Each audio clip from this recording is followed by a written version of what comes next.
अब बच्चों हम करने वाले हैं एक्सरसाइज 2.2 पार्ट 2 बहुपद।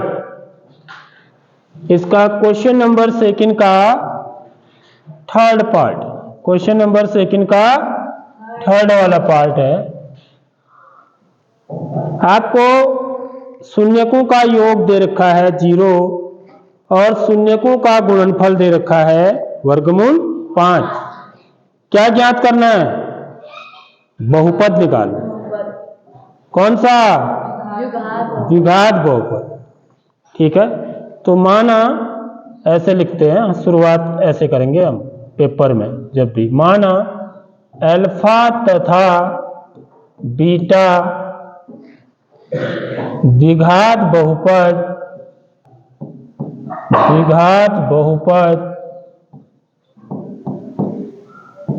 ax square plus bx plus c के क्या है? शून्यक हैं, शून्यक हैं। ठीक है बच्चों, तो आपको क्या दे रखा है? इसलिए दिया है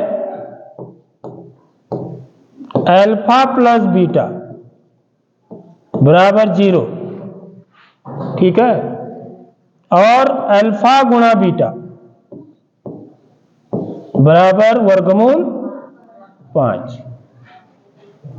ठीक, तो अल्फा प्लस बीटा क्या होता है बच्चों? This implies that alpha plus beta minus B upon A होता है।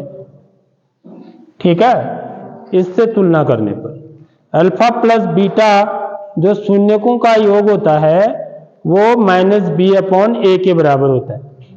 तो ये क्या हो गया आपका? 0। ठीक है, तो 0 को क्या लिख देंगे? 0/1 लिख देंगे, ऐसे लिखेंगे। और अल्फा बीटा बराबर क्या होता है बच्चों? c/a। तो c/a क्या हो गया? वर्गमूल 5/1। तो यहां पर a का मान तो दोनों जगह बराबर ही आ रहा है, तो चिंता करने की कोई बात नहीं है, सीधे तुलना कर दो। ठीक है, बाकी b और c से आपको नहीं मतलब है, क्योंकि b और c तो एक ही जगह आ रहे हैं ना, a दो जगह आ रहा है, इसलिए a का मान दोनों जगह बराबर करना जरूरी है। ठीक है, तो इसलिए तुलना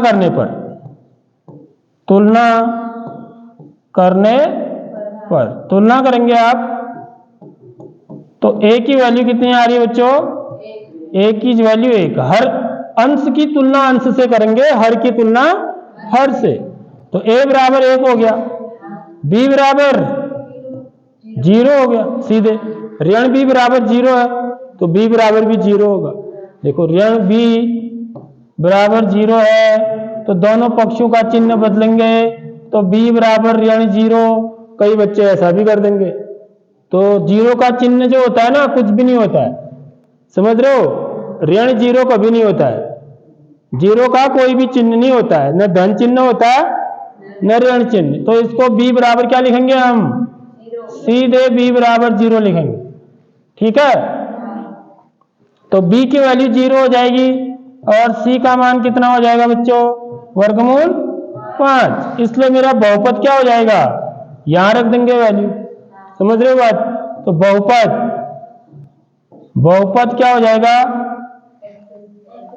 a की जगह पर 1 x वर्ग धन bx धन 0 गुणा x, 0 गुणा x हुआ है 0x, धन c धन वर्गमूल 5। समझ में आ रही बात? 1 को x वर्ग से गुणा करेंगे तो क्या आ जाएगा?